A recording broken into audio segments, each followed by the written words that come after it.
Assalamualaikum warahmatullahi wabarakatuh. Selamat sore. Perkenalkan kami dari kelompok 6 yang beranggotakan saya Kaujius Rizal dan empat rekan saya yaitu ada Muhammad Nofal Nazmi, Andre Pratama, M. Fikri Aldila, dan M. Ayu Sakil. Pada kali ini kami akan menyampaikan presentasi mengenai eh, training data kami menggunakan naive Bayes terhadap data online shoppers dengan tujuan menentukan atau membuat decision makers terhadap alasan kenapa para orang-orang yang suka belanja online itu membelanjakan uangnya.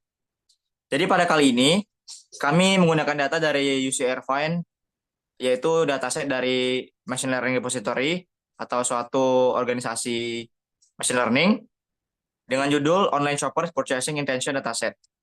Data ini terdiri dari 12.330 data yang sudah dibersihkan, jadi tidak punya missing values atau semua datanya ada nilainya. Dan data ini pada subjek bisnis dan punya 18 atribut yang nanti akan disampaikan oleh teman saya.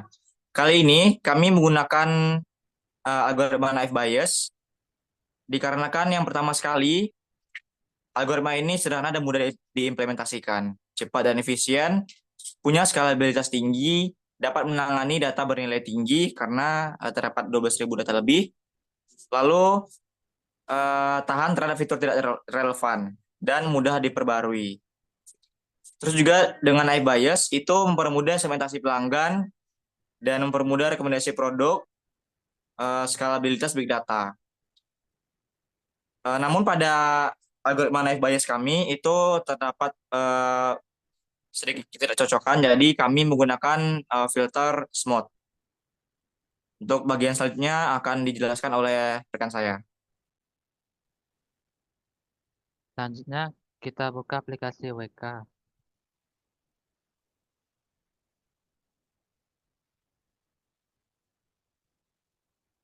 Masukkan dataset yang mau digunakan di pencet open file.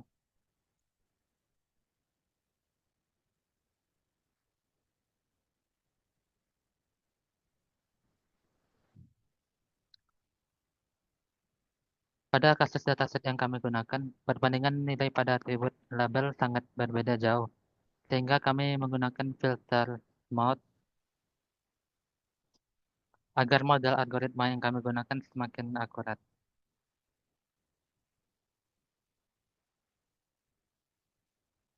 Pencet apply, tunggu statusnya sampai oke. Lalu pencet classify, pilih algoritmanya, yaitu naive Bayes. Lalu pencet start. Oke, baik. Saya akan sedikit menjelaskan tentang apa-apa saja atribut yang telah kami gunakan. Di sini kami menggunakan 18 atribut, yaitu salah satunya ada administratif. Nah, administratif itu sendiri merupakan jumlah halaman bertipe administratif yang dikunjungi user dalam satu sesi. Contohnya itu ada halaman kebijakan privasi atau about us gitu. Yang kedua itu ada administrative duration. Nah, di administrative duration ini merupakan total waktu yang dihabiskan di halaman administratif. Semakin lama waktunya bisa berarti user lebih serius membaca info-info pentingnya. Yang ketiga itu ada informasional yang merupakan jumlah halaman bertipe informasi yang sering dikunjungi user. Contohnya itu ada panduan pembelian, ada info produk dan cara pengembalian barang dan lain-lain. Yang keempat itu ada informational duration. Nah, di informational duration itu merupakan total waktu yang dihabiskan user di halaman informasional. Yang kelima itu ada product related. Product related ini merupakan jumlah halaman produk yang dikunjungi semakin banyak, artinya user lebih tertarik dan mengeksplor produk tersebut. Yang keenam itu ada product related duration. Nah, ini total waktu yang dihabiskan untuk melihat halaman produk. Yang ketujuh itu ada bounce rate, yaitu presentasi user yang langsung keluar setelah membuka satu halaman.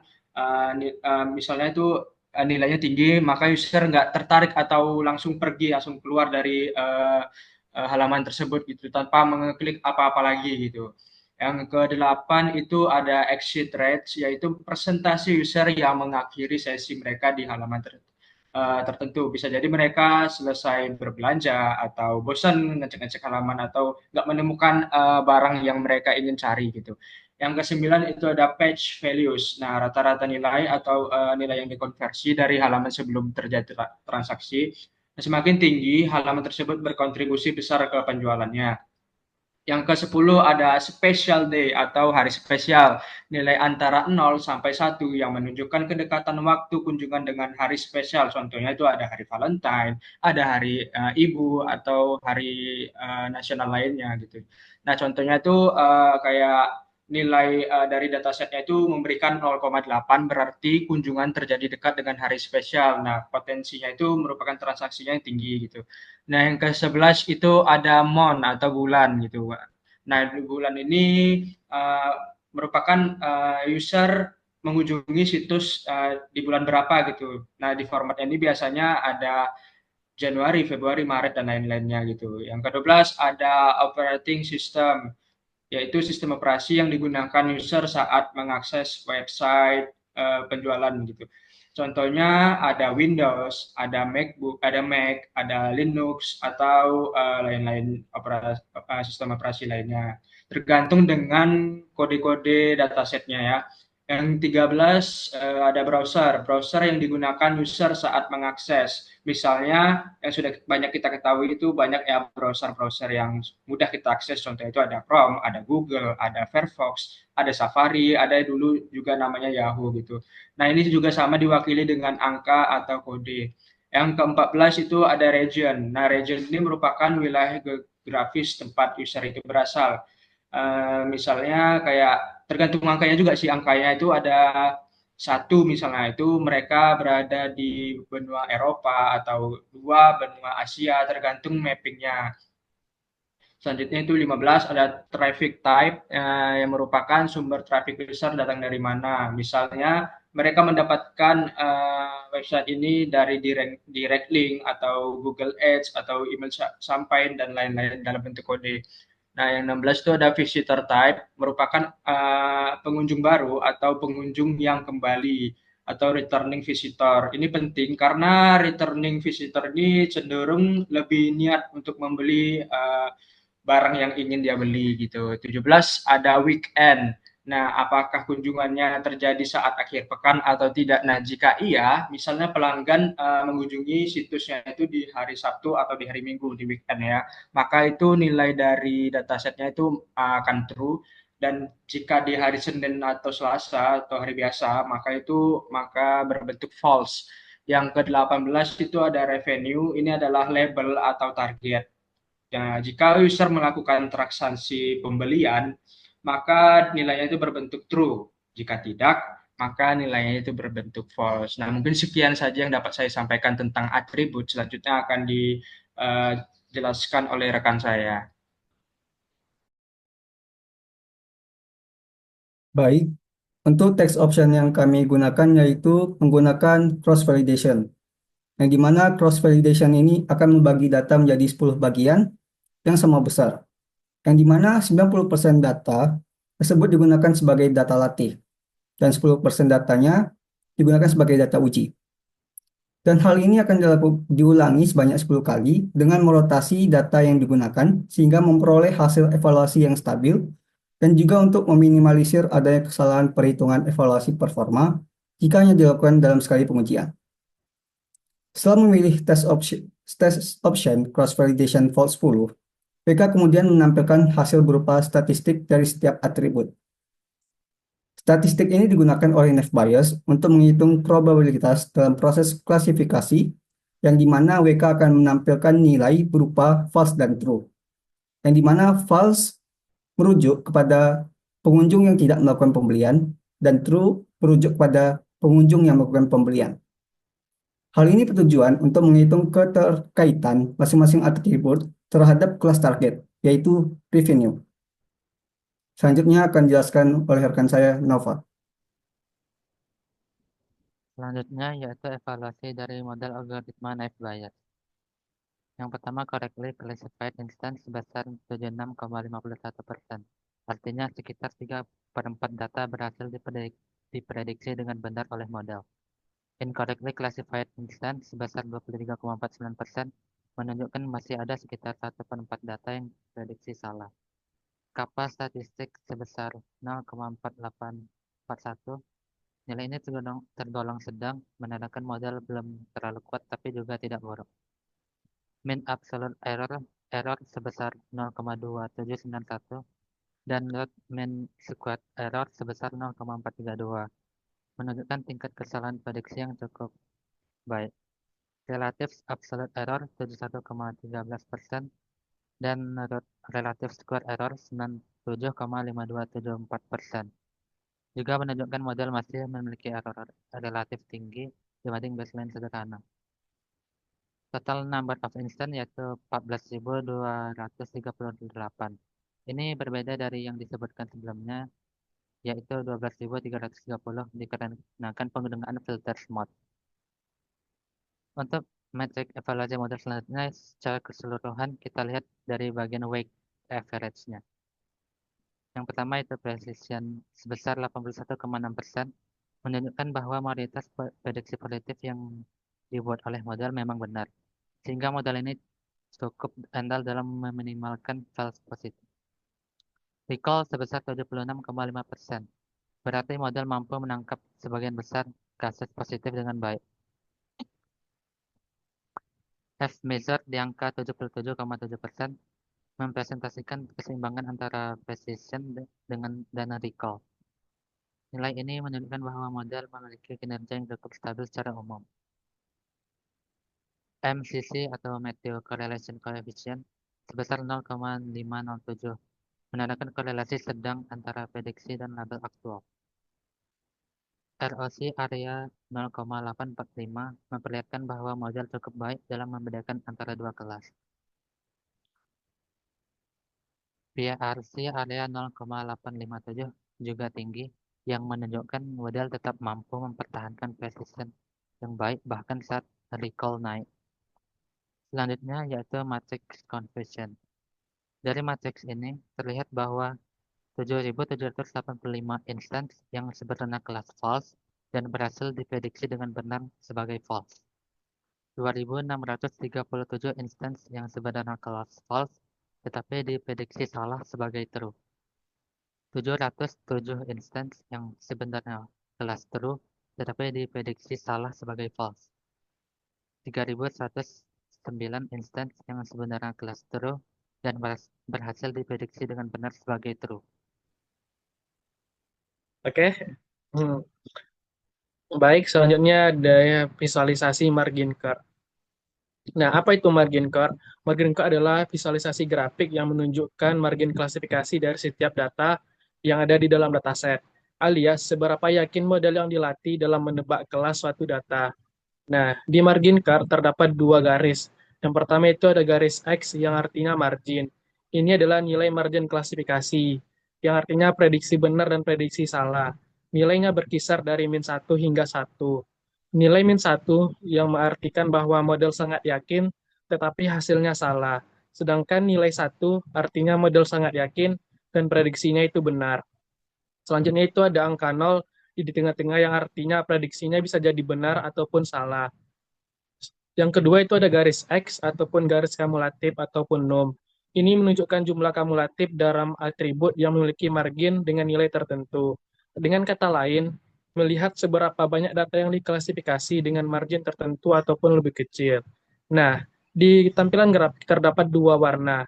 Yang pertama itu ada warna biru sebelah kiri yang mengartikan marginnya negatif ataupun salah. Selanjutnya itu ada warna oranye di sebelah kanan atas yang artinya marginnya positif ataupun prediksinya benar. Nah, di tengah-tengahnya itu ada warna abu-abu yang mengartikan modelnya ragu-ragu. Terus, apa gunanya margin ini dalam klasifikasi yang kita lakukan? Ini adalah kelas menentukan apakah transaksi dilakukan dengan nilai true ataupun pembeli tidak menjadi membeli dengan nilai false. Nah, model Naive Bayes mencoba memprediksi kemungkinan user membeli berdasarkan atribut-atribut di data yang telah kita latih. Sebagian besar titik yang berada di sebelah kanan ataupun margin berwarna biru artinya model percaya bahwa prediksi yang dilakukannya itu sangat salah dan tidak menjadi melakukan pembelian. Sedangkan titik-titik warna oranye di sebelah kanan itu menunjukkan bahwa kemungkinan besar ataupun pasti pembeli menjadi melakukan pembelian berdasarkan atribut-atribut yang telah dilatih. Terus kenapa bisa salah? Bisa terjadi karena beberapa faktor. Yang pertama itu karena model yang dilatih melakukan asumsi yang salah dan juga menghasilkan nilai negatif. Nah, kadang orang yang terlihat mau pergi melakukan transaksi, tetapi ternyata model yang dilatih itu tidak menangkap data yang kita latih tersebut. Terus apa yang dilihat di titik margin positif? Artinya, pengunjung yang mengelilingi produk terbanyak ataupun lama melihat produk, maka kemungkinan besar dia akan membeli produk yang telah dia kunjungi tersebut. Nah, adapun saran evaluasi dari margin cap ini adalah semakin banyak titik orang di sebelah kanan, maka semakin baik dari hasil data yang telah kita latih. Begitupun sebaliknya, semakin banyak titik warna biru di sebelah kiri, mengartikan bahwa model yang kita latih ini tingkat kesalahannya semakin tinggi. Kesimpulannya adalah, grafik margin Kak menunjukkan bahwa model net bias yang telah kami latih sudah cukup yakin terhadap sebagian besar prediksinya. Tetapi masih ada sejumlah data yang salah prediksi dengan yakin kemungkinan bahwa model tidak menangkap kompleksitas interaksi antar fitur, seperti hari spesial dan juga berapa lama perilaku spesifik, seperti mengunjungi halaman produk dan berkunjung di halaman websitenya. Selanjutnya kesimpulan akan dijelaskan oleh teman saya, Kowi. Baik, terima kasih Andre. Untuk kesimpulan dari materi kita pada kali ini, yaitu pada algoritma yang kami latih itu tingkat presisinya cukup baik, yakni 71%, dan juga berdasarkan atribut yang memiliki tingkat persentase atau data yang lebih tinggi pada saat pembeli itu belanja di online shop, itu terletak pada product related duration, atau maknanya orang-orang membeli di aplikasi belanja online, yakni dikarenakan produk tersebut sedang ia butuhkan untuk jangka waktu yang cukup lama ke depannya. Misalkan pada hari Senin itu terdapat kebutuhan produk pada sabun cuci baju atau lainnya. Jadi di saat ia membuka aplikasi dan melihat produk tersebut, ia langsung membuka halamannya dan membelinya.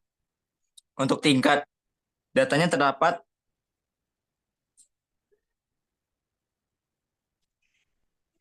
76% data yang benar.